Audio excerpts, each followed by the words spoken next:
Welcome. Today we're going to have a look at the main characteristics or traits of narcissists.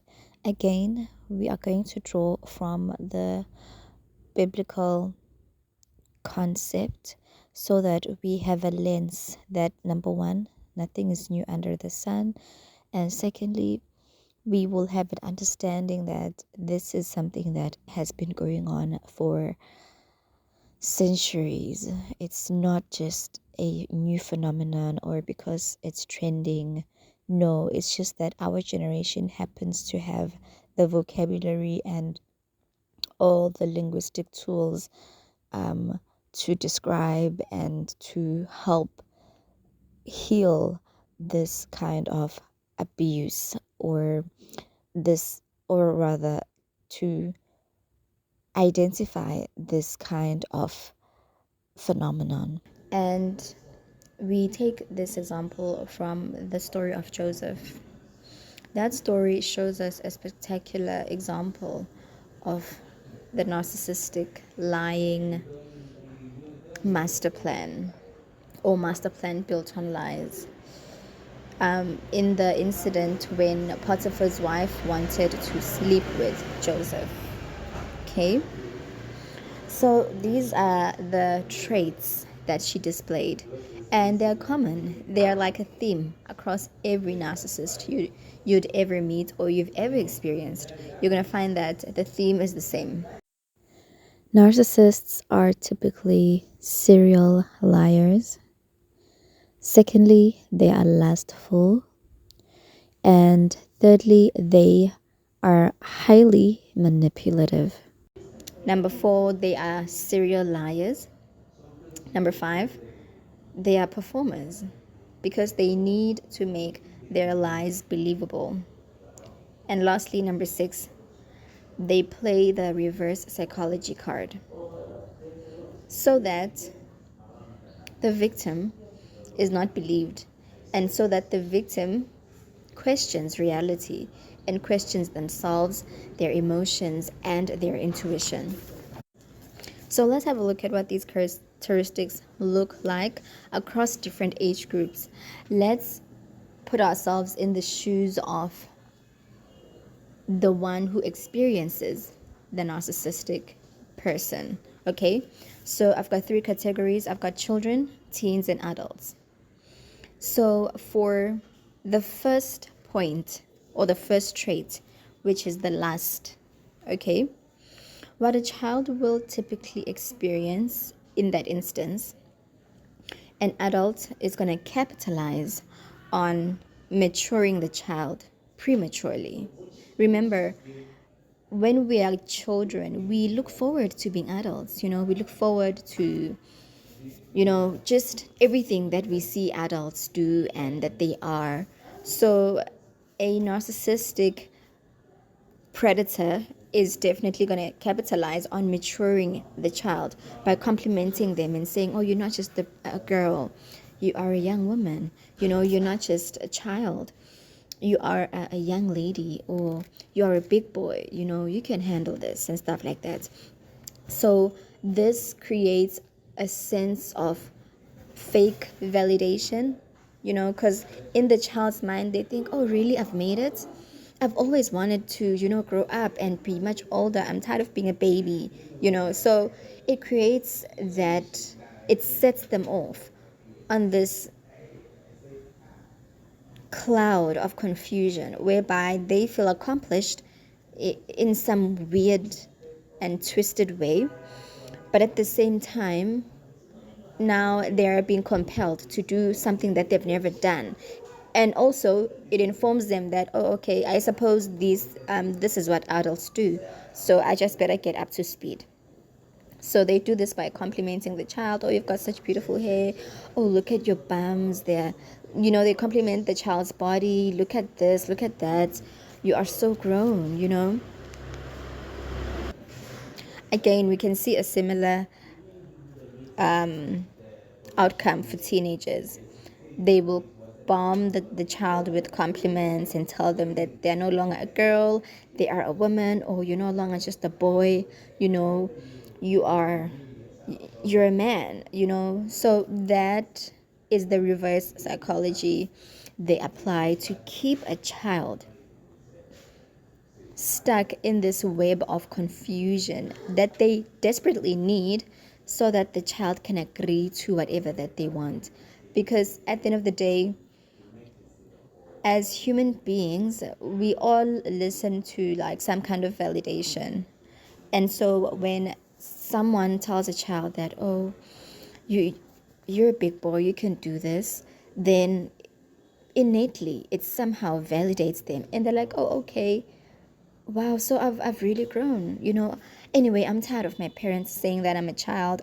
This is an achievement for me. But little do they know that they're just being drawn into a web of abuse that will take a lifetime to heal from. And then with adults,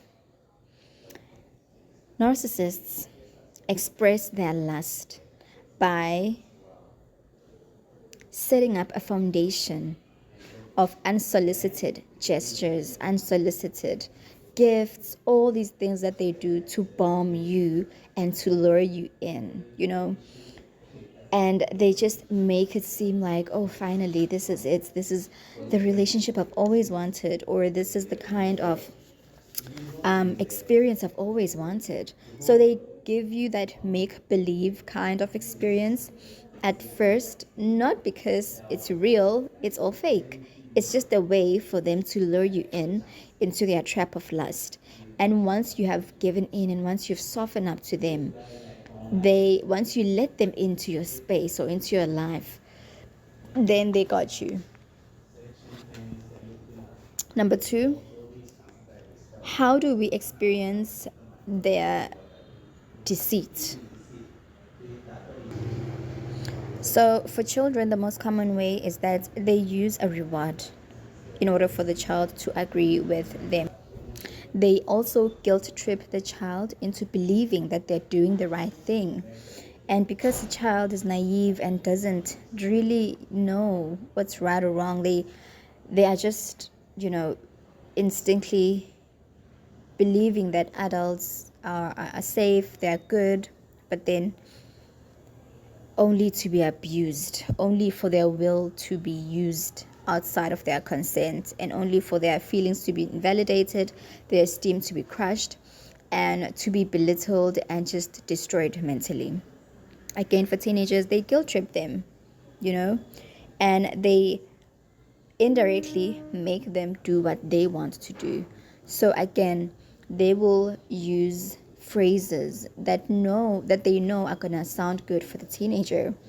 This is to twist the hand of the teenager so that the child feels safe, so that the child feels is more consenting than they would if they came like straight up on what they wanted. Right? So they can further enforce this by giving compliments and just making sure that they're keeping their victim in this cloud of confusion, and they guilt trip them and they compliment them. They tell them things like, oh, you're different, you're not like all these other kids, you can have anything you want, you're the kind of boy that would win the championship. They manipulate children into believing the speaker, into believing that person that is speaking to them, not knowing that it is just a trick for them to seep into their mind, to seep into their feelings and psychology, so that once they have you, once they know that your opinion of them matters, then they can pounce. And then the way in which adults experience their deceit is that they study you and they present themselves in a way that they know is going to be agreeable to the kind of standards you have, the kind of taste you have. They just make themselves this perfect physical representation of what you desire in any aspect of your life. For example, let's take again the story of Joseph and Potiphar's wife, right? That woman studied Joseph and saw that, okay, he's a single young man and he's well built and all of that stuff. He's desperate, he's a slave. He would do anything just to, well, a regular slave would do anything to stay out of trouble, keep the luxury and comfort that she arranged for him, because she's the one that suggested that Joseph be taken into the main house and be spoiled. So a regular slave would definitely jump on that. They'll be like, oh my goodness, I would do anything to keep this. And then when the temptation comes, a regular slave will then just give in. Because, I mean, just one night with Potiphar's wife is going to keep me in this comfort. Why not? Right? But then Joseph was not just a regular slave. So they study you, particularly your weak point. If your weak point is money, they will come all flashy, or they will present a great business idea or business opportunity for you. They will tell you, oh, come move in with me. I have this big house. I will buy you a house. I'll buy you a car. They will literally just say whatever they need to say to feed your desperation. So you need to be careful of yourself. You need to study yourself and know what areas are you vulnerable at, and learn how to protect yourself at your lowest estate, right? Just because you are vulnerable in a certain area, it doesn't mean that you need to accept whatever that you're given by anyone, as long as it just feeds and satisfies your need. And that is a mistake a lot of people make. That is why you find that a lot of adults can't exit abusive relationships, because where am I going to live? What's going to happen to me? I don't have the money. How about the kids? This is when the rubber really meets the road, when a person really has to have a stable and firm relationship with God, whereby you fully trust in God and you know that God will see me through, so that you stop accepting abuse, so that you stop letting these narcissistic demons run rampage in your life, trash your mental health, emotional health, and spiritually abuse and manipulate you by accessing your deepest vulnerabilities. Okay? This is not to say no one is ever free from needing in any aspect of life. But what I'm saying here is that learn to have a solid foundation with God, because God is the one that provides all of our needs. And God is not going to let you, God is going to provide. When you have a relationship with God, when you have a solid foundation built in a relationship with God, then you will not fall victim. Just like Joseph stood and he passed that test. As soon as the narcissist came and tried to use his weakness against him, his situation of being a slave, so that she can satisfy her lust, Joseph did not even consider his situation. He just stood his ground on who he was as a child of God, and everything else falls beneath that. You see? And I think that is actually just much easier, because imagine how many things we would have to curb from our lives if we study and focus on all these things. But if your main principle, your main guiding principle in life is being a child of God, then that is enough to shut everything down. You see how powerful it is to have a relationship with God? It's just amazing. So for number 3, so how do narcissists play victim to children, teens, and adults? Well, for children, they accuse children of being bad kids. They tell lies on children, because society believes that adults are right and children are wrong. And the society believes that what children say is wrong. And society believes that a person who is in a compromised situation is likely to lie because they're desperate, right? Again, looking at the example of Joseph, it's expected for a slave to lie because they're desperate. they need the luxury and the comfort of being inside the palace rather than outside in the scorching sun. So they capitalize on that, and they make you seem like a liar.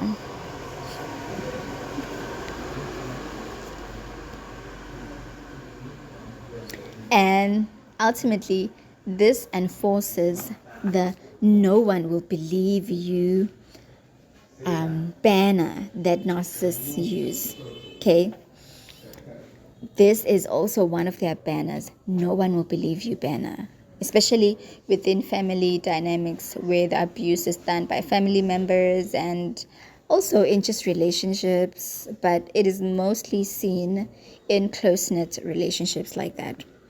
So it enforces, their accusation enforces that no one will believe you story.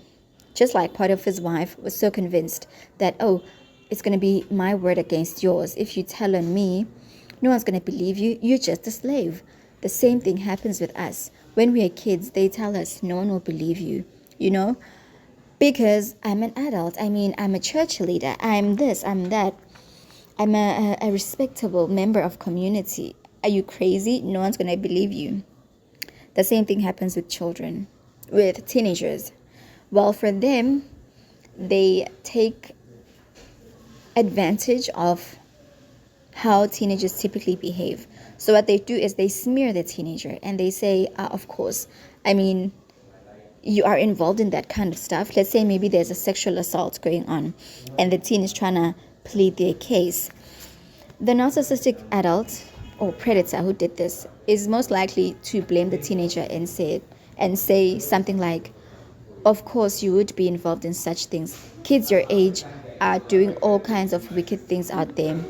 So now you want to come in here and blame one of the family members for something you did out there with your boyfriends, So again, it reinforces their abuse and it reinforces their banner of no one will believe you. And for adults, it is just that foundation of love bombing that was done or societal bombing that was done. So with adults, it's a different ball game, because what narcissists do with adults is they lay a foundation for themselves so that they are believable in society. This can be within the community or within the church group or just within relatives in the family. So they lay a foundation of just being this amazing person. Oh, she's so kind, she's amazing. Oh, she's so sweet and lovely. And yet in the house, like, the kids are dying slowly of abuse. So that whole foundation that they've created, so that they can use when they're playing victim, and when you present their case, again, no one will believe you. And then in relationships, we see them flipping coins, like they blame you for their cheating, or they just go ahead and smear you and make you to look like the cheater or the crazy one or the abuser. Okay, so let's see how their lying can roll out for children. So what they do is they tell whatever lie to keep themselves in control. They can tell you that, oh, your parents said I should pick you up, or don't worry, I've already called your parents. They told me I can bring you back after we're done having ice cream, that kind of thing.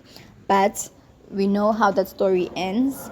The parents are worried sick about the child, and then after abusing the child, he's gonna come back and tell the parents that I found her just walking, looking all lost. And in the meantime, he told the kid, no one's gonna believe you because why aren't you home at this time? Only bad kids are never home at this time, right? So they just twist everything. They are master manipulators. Again, with teenagers, they lie on the child and blame it on the teen behavior.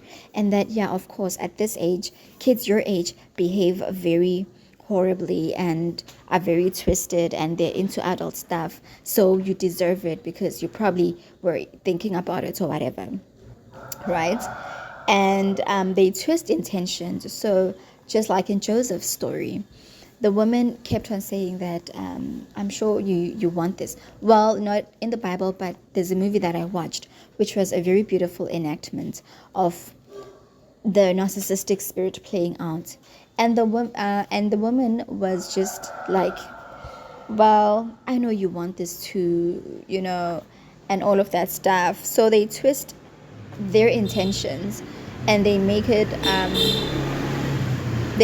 like it's what you want, and they tell you things like, oh, you are safe with me, I will provide this and this for you, I will take care of you, blah blah blah. And so the rest is history. And then for adults, as I said before, the theme of it is just a facade. It's a lie. It's a big cloud, a big bubble that has been curated carefully to catch their victim. Right?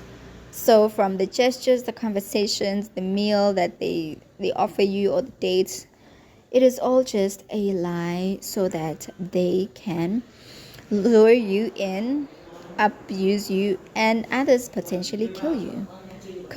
Because narcissists are just something else. And remember, not only is it a personality disorder, but there's a spiritual component to this. It is the narcissistic spirit, okay? So they're operating on a spirit. And one thing about the devil and his demons, they study their targets. They study us. If you look at Jesus when he was tempted in Matthew 4, the devil came to him on the verge of when it was day 40, right? The last day of his fast. If you look up online, the average time it takes for someone to go without food before dying, I think it's around 43, 45 days. So Jesus was absolutely weak physically out of not eating and, just fasting. So the devil knew that, and he studied that, and he made sure that he attacks him, or rather challenges him, precisely at his weakest. Okay? And additionally, he came to him with all the information that he knew was true about Jesus, such as, you are the Son of God, all heaven and earth belongs to you. So he came with information that he already knew about him. The same thing goes for us. These demons that are in narcissistic people, they study us. You could be maybe in a restaurant having lunch with your friend. Unbeknownst to you, while you're there was a gentleman eyeing you the whole time. And by the time they come to you, they look at your physical expression, like your body language, your facial expressions, your hand gestures, the tone of your voice. They study that. All of that is intel on the kind of person you are. So by the time lunch is over with your friend, as you walk out, there's a tap on your shoulder. Oh, hi, this gentleman would like to talk to you. Oh, they've paid for your bill. That kind of thing. And you're just like, oh my gosh, is this a movie? This is so romantic, and it just goes on from there. But you don't know that it was all calculated. It was all just planned. It's not just something that's amazing and miraculous, too good to be true. It was planned, and it is well calculated just for you, just to catch you. The same thing that people experience at home when they are dealing with narcissistic parents and siblings. Every nice thing that they've ever done for you, for them, it's just a foundation that they will use against you the day that you speak up for yourself, the day that you push back on their abuse and when they are attacking your esteem and trying to undermine you, they're just building a foundation for themselves. So it's all a lie. And then number 5, so how do they perform? Well, for children, they portray this perfect image. Again, narcissists are big show-offs. So in society, in communal circles like the church and something like that, they'll be known to be so gracious, kind, loving, perfect, well-mannered. Oh, he's so sweet and all of that. It is not sincere. It is not who they truly are. It is all a performance that they build.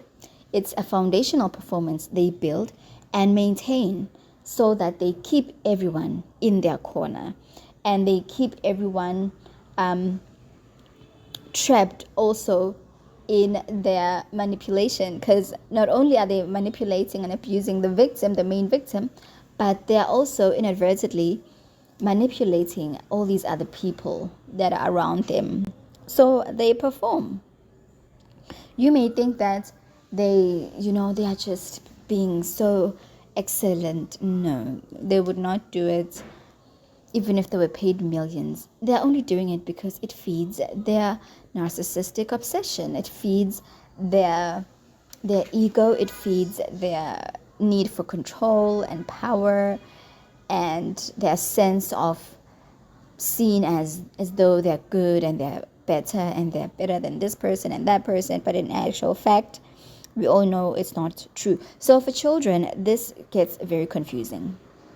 Again, it solidifies the foundation of confusion and further silences the child's inner voice, the child's esteem, the child's intuition, because children get stuck, not even children, all the way up to adulthood. When you're dealing with a narcissist, you get stuck in this, you get disoriented.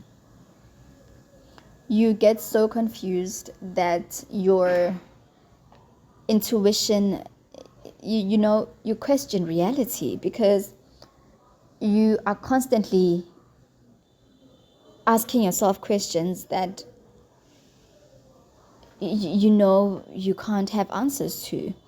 For example, well, why is this person so good with every other family? And the worst part is that, let's say, for example, with children, narcissistic parents and family members will be so kind and loving towards other children their age from relatives.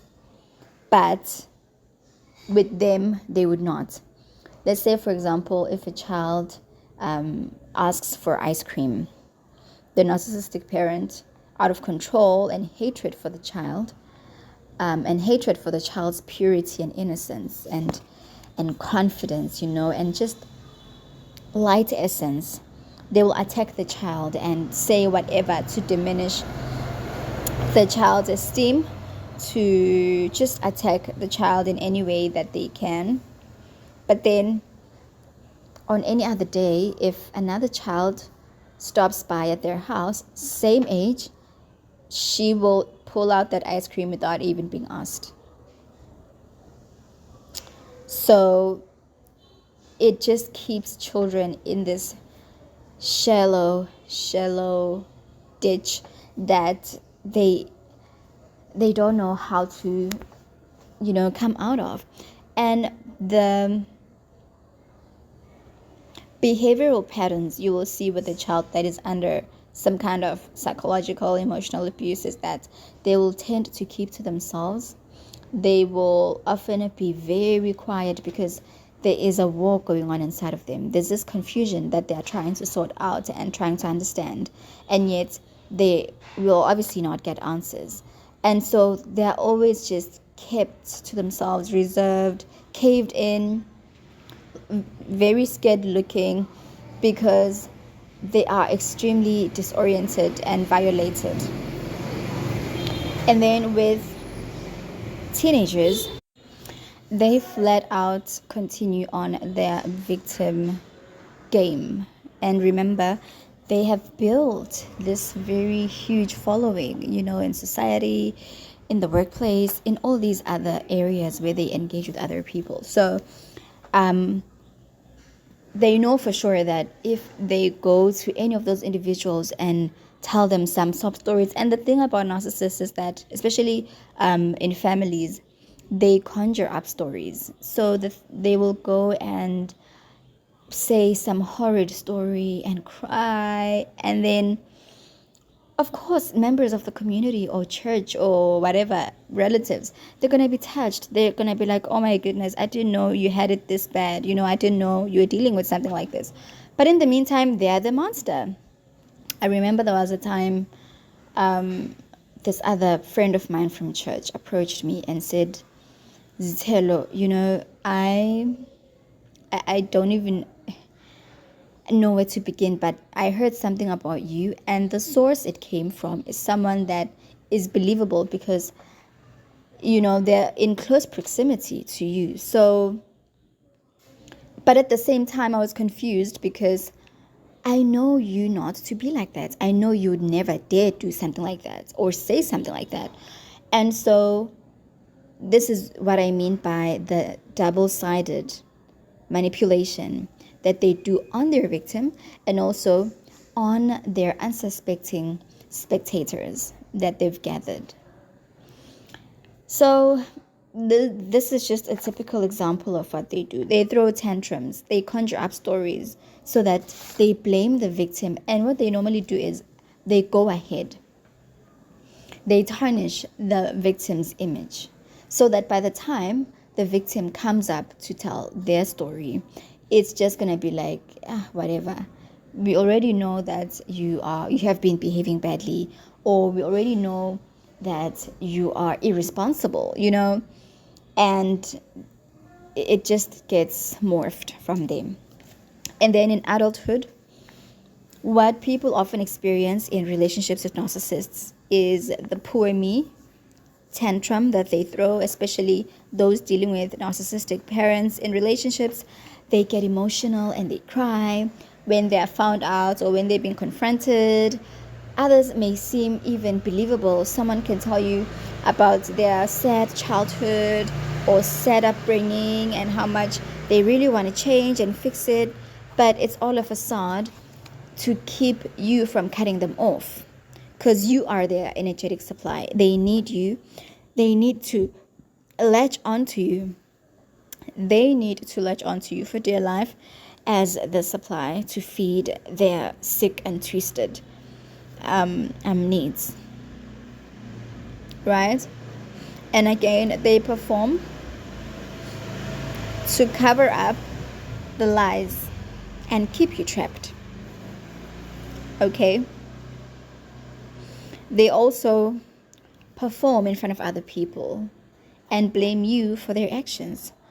For example, in relationships, the cheater often is gonna make you look like the cheater.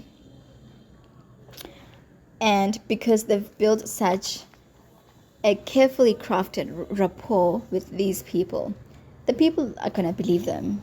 It's gonna be their word against yours. And then the last one,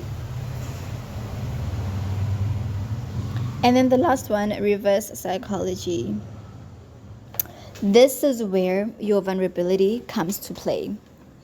So they're not gonna tell you that they've identified your weak points or your lowest state. They're not gonna tell you, but rather they will present themselves as the solution for it. This is to trap you. This is to cut you a deal that is gonna be undeniable, because it just makes sense. Let's say you're struggling in business and you really need a break financially.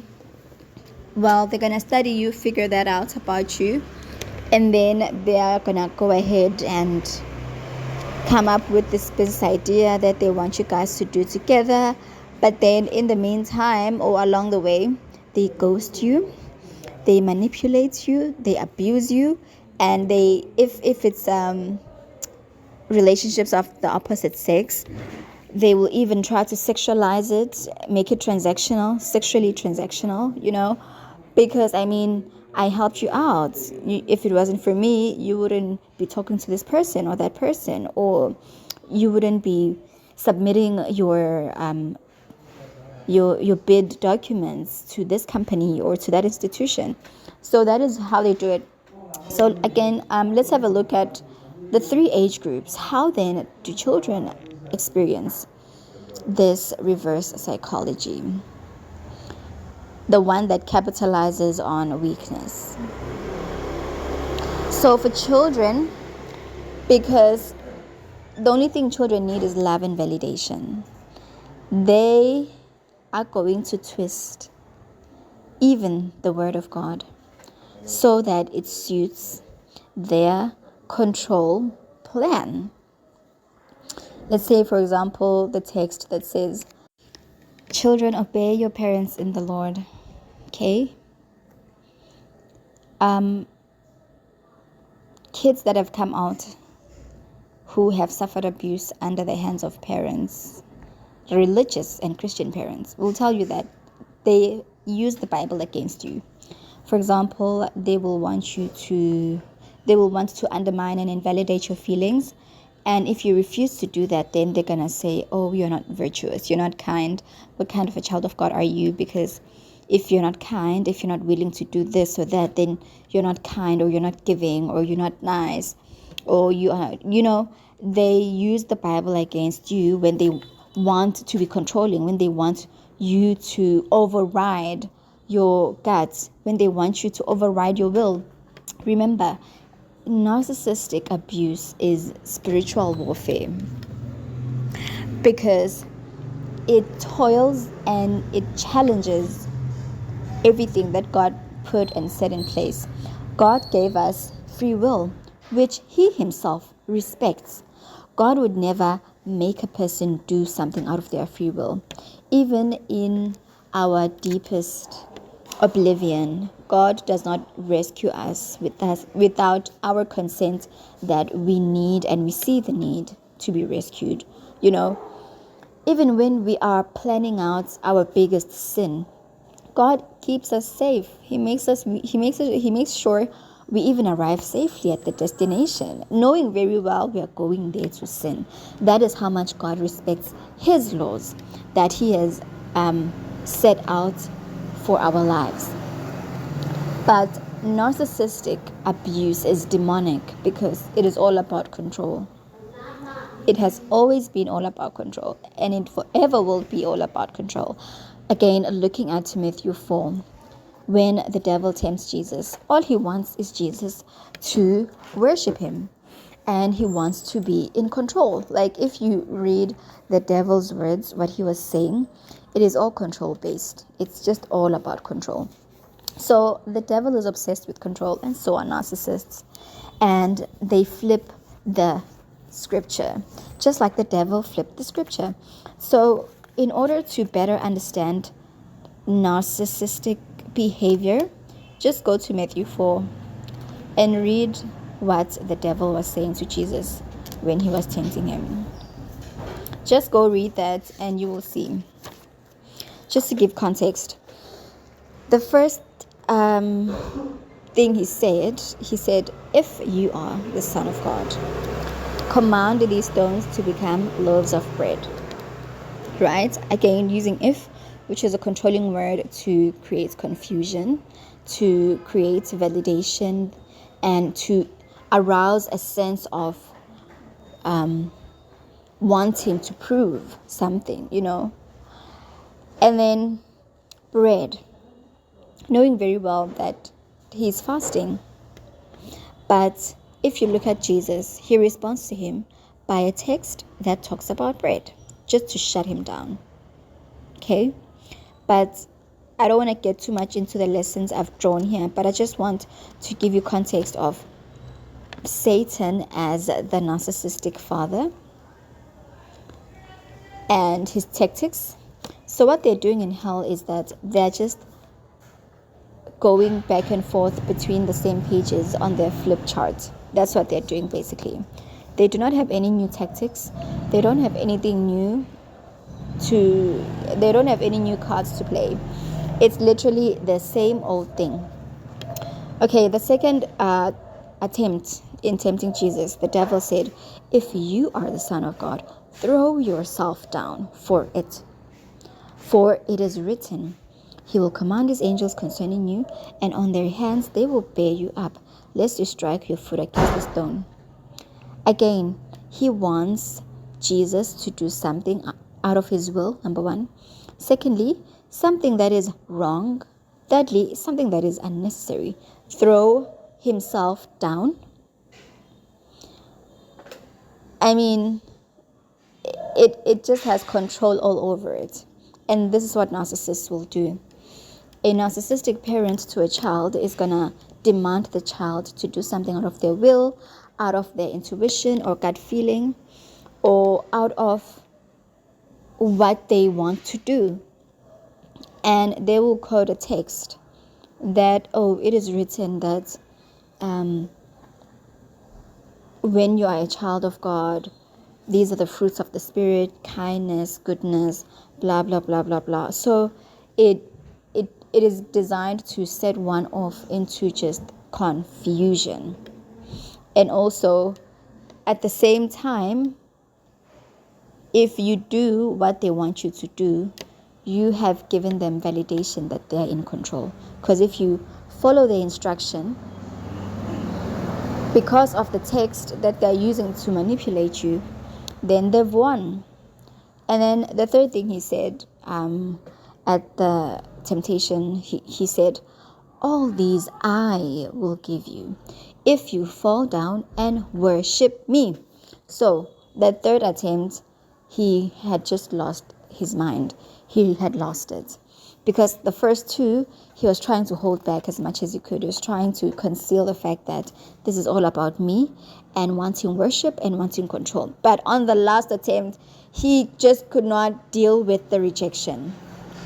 And he said, "All these I will give you if you will fall down and worship me." Isn't that crazy?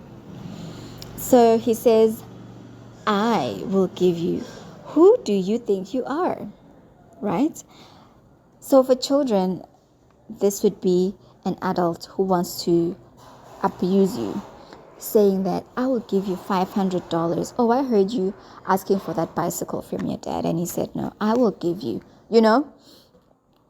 if you come with me, or if you do this, or if you do that, you know." Again, for teenagers, they pray and they pry on things that are already yours in most cases, or things that they have studied you are in need for, right? For adults, it's the whole thing of, "Oh, I will buy you a house, I'll buy you a car, I'll buy you a phone, if you marry me, or if you do this. Oh yeah, we should date." And then all of these promises that they make, which are lies, by the way, they turn out to be just a trap for you to do whatever it is that they want. And after they get what they want from you, they become monsters, because their intention was not pure. They didn't want to give you those things anyway. They just wanted you to submit to them, right? So those were just examples from Jesus, Jesus and the 3 temptations he endured. So how they apply reverse psychology is just to silence a person's intuition and to silence a person's emotions and esteem. In adults, we see that they play victim, so you feel bad for cutting them out. So once your business partner, your fake narcissistic business partner, ghosts you after sexualizing the deal, sleeping with you, whatever, they ghost you and they come back to tell you that, "Oh, I had the most tragic thing happen to me. My things were liquidated, whatever. But they're just telling you all those things to have a second round with you, to take you for another spin. Or if it's a relationship with parents, They may pretend to be ill or sick.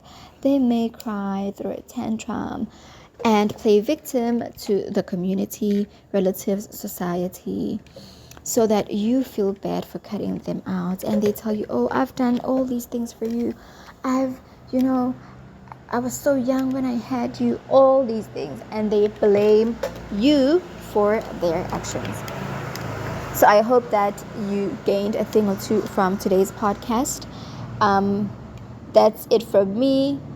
If you need to listen to this again, please feel free to do so. I highly encourage you to go back to the verses that I was reading for you.